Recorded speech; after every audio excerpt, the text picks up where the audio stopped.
Good morning, I'm WaywornWyrm, and welcome to my channel, and welcome back to the Monster Manual Backward. Today, we do our second to last episode in Appendix B. Very exciting. And we're going to look at the Spy and the Thug. Now, if you watched the last episode where we went over the guard and knight, I said that today would be the scout and the spy. However, I'd forgotten we'd already gone over the spy in the episode with the druid. So, if you're here looking for the scout, head over to the scout and druid if you haven't already. Okay, let us get into the thug with a caveat. And that caveat is I hate the word thug simply because of the history of it. The word thug originally comes from the Thuggee Society of India, who were traveling... I just realized I went to go use a word, but it really depends on which side you're on. Sort of like the distinction between freedom fighter and terrorist. It depends on if you agree with the people or not. But anyway, the Thuggees were native Indians of India who resisted British colonial rule in the 1800s. And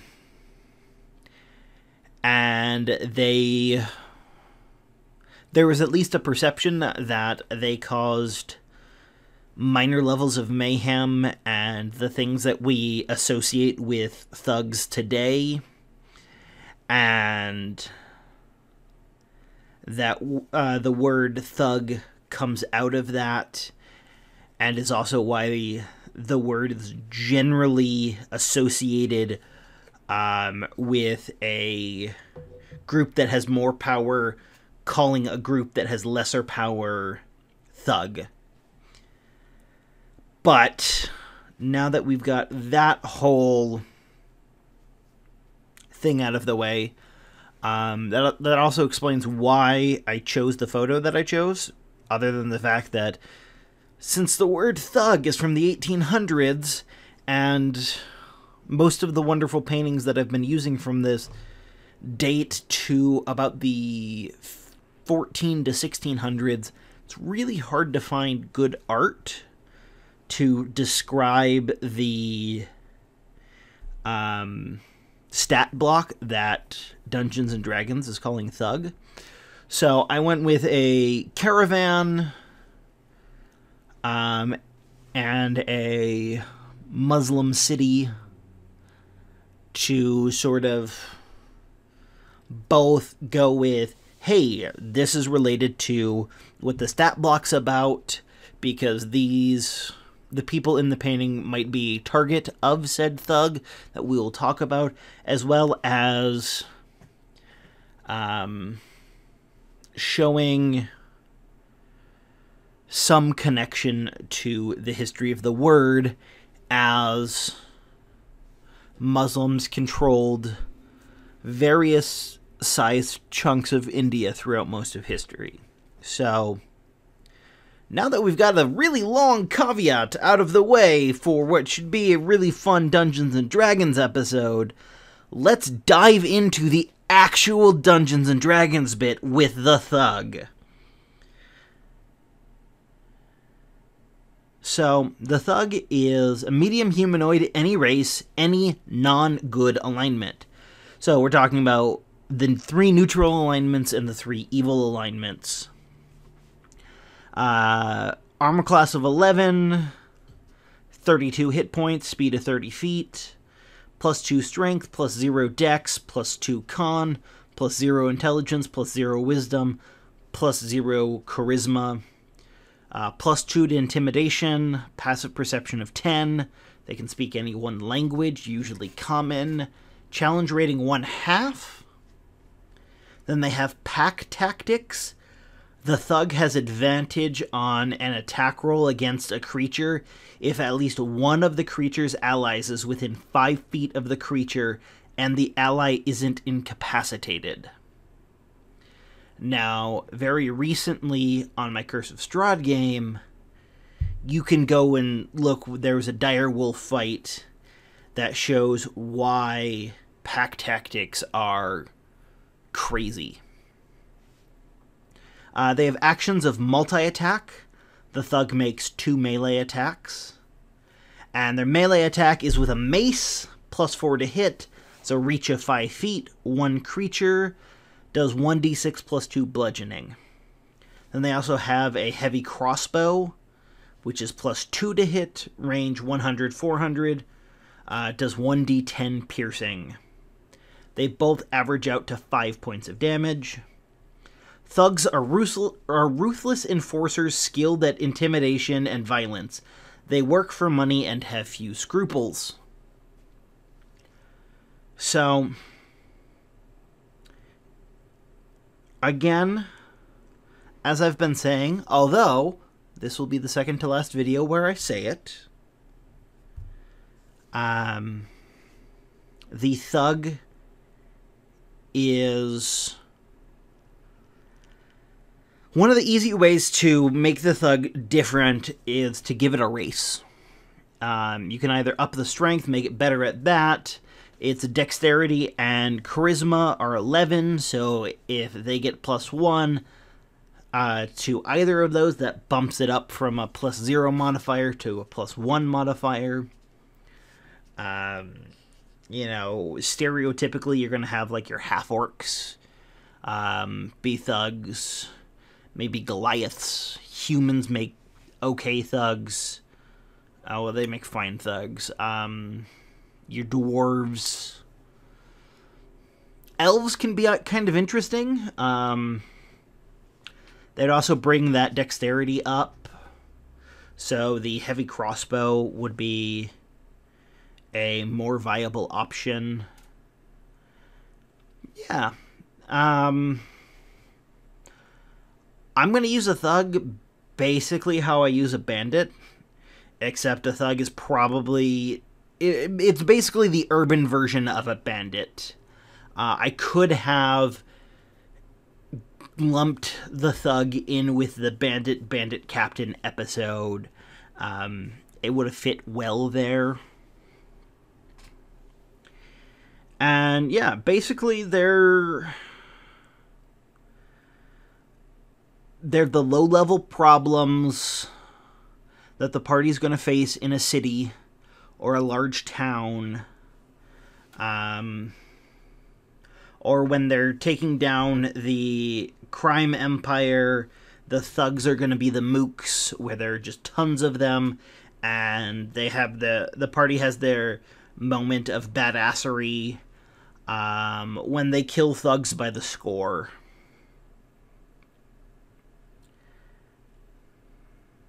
But keep in mind, if you do, as you use larger groups of thugs, because I don't think I'd ever use a thug by itself.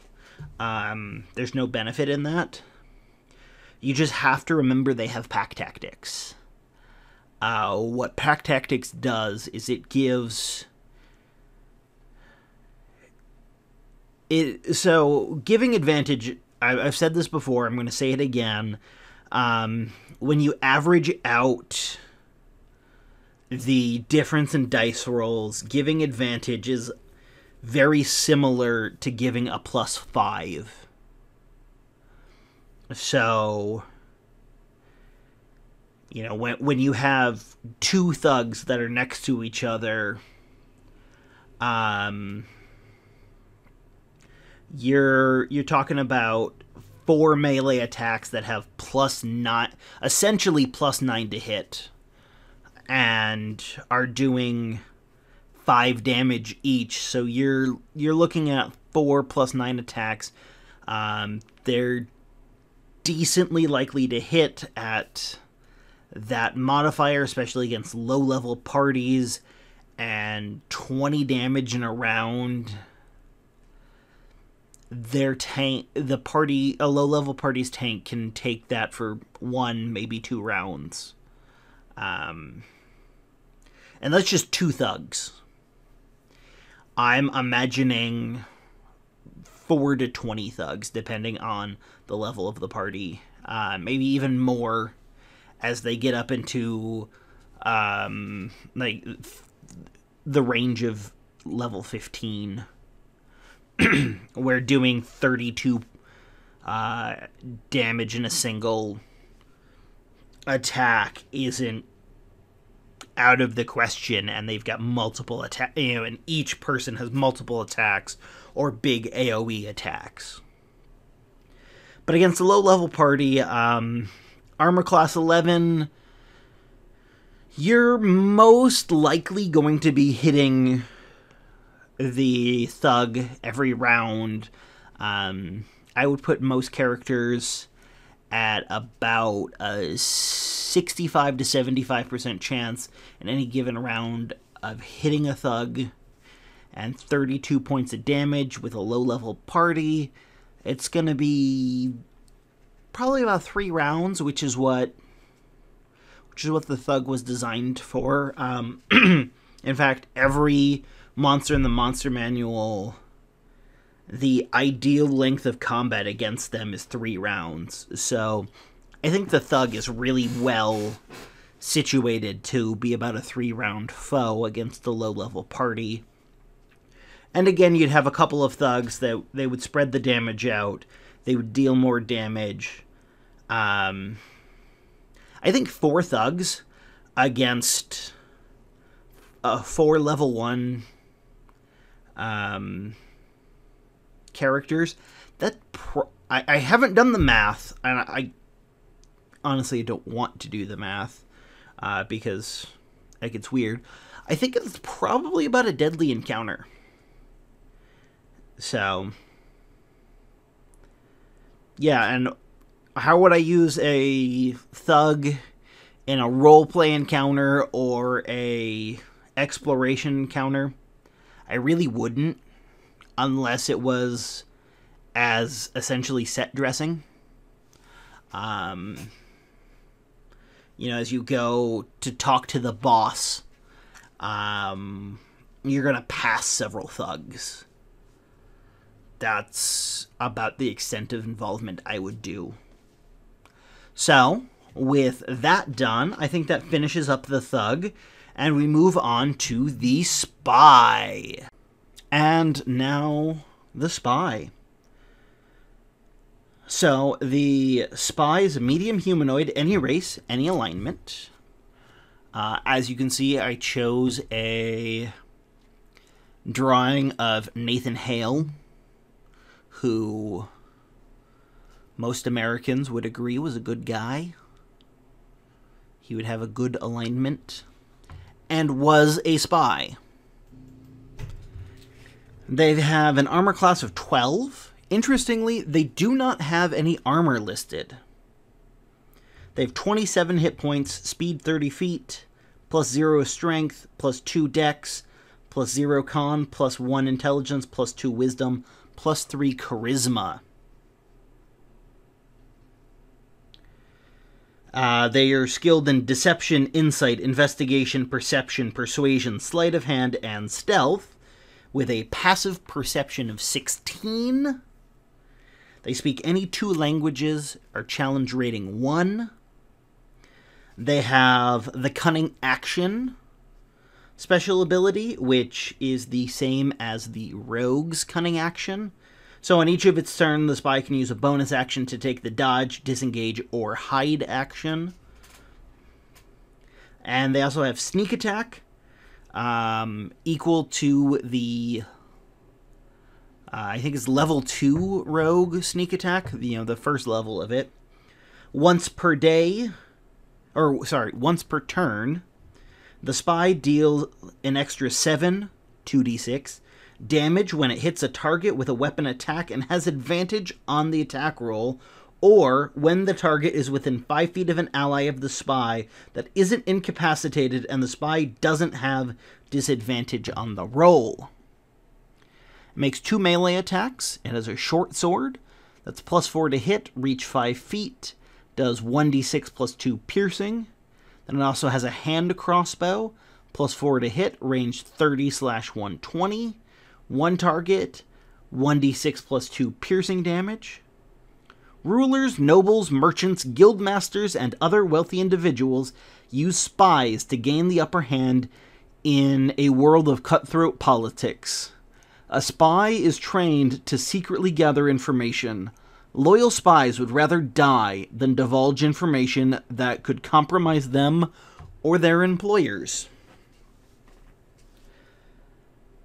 So, good races for a spy. Elves, obviously. They have an odd dexterity, so anything that gives +1 to dexterity makes an even better spy. Gnomes and halflings, to be small, and also the halfling trait Lucky, which that's an awesome trait. Like, halflings, if for no other reason than just they have the feat, or they have the ability Lucky, halflings are awesome. So, how I would use the spy in a combat encounter would be either as the rogue for the low-level NPC adventuring party I've been talking about in most episodes of this show, or as like at the end of a chase scene, there's an evil spy and they finally track down who it is, and then they finally cornered the spy.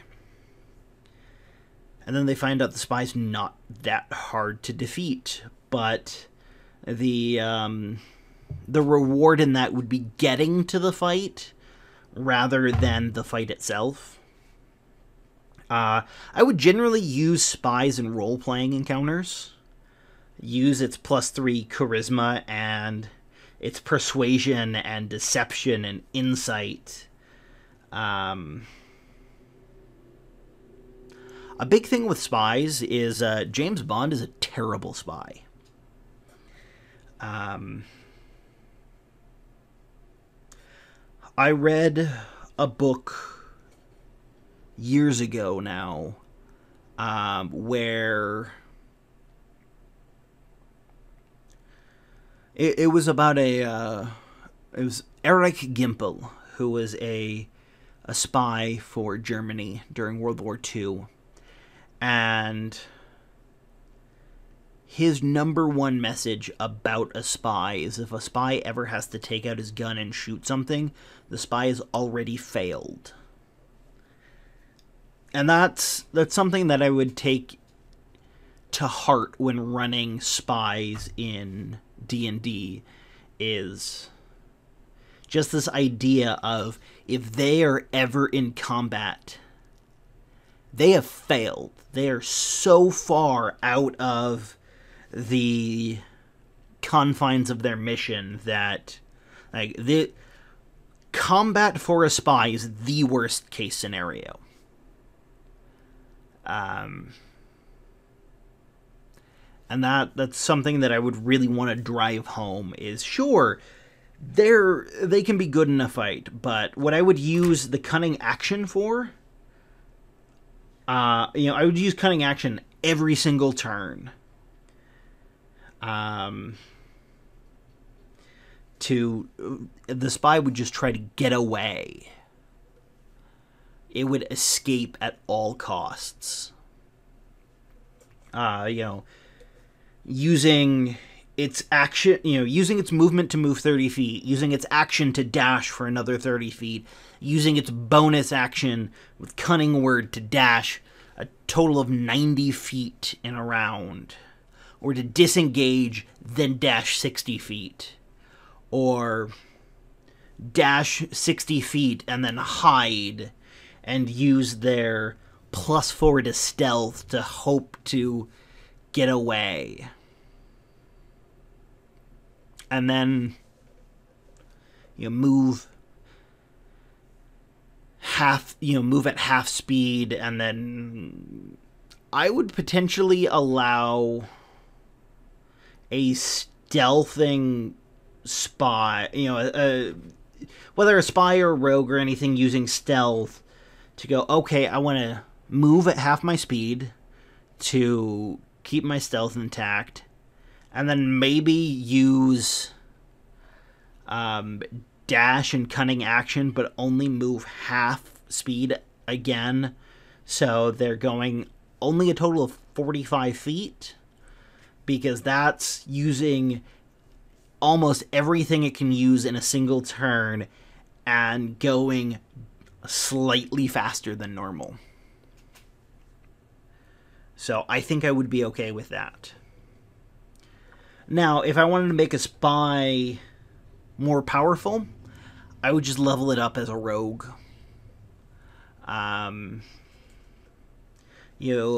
68, looking at what I can guess is its proficiency is +2, so that's going to be a low level. It's only going to have a couple levels at most of rogue to start with. I would just look at what level of rogue gets cunning action and sneak attack. I think it's level 2, and essentially call a spy a level 2 rogue.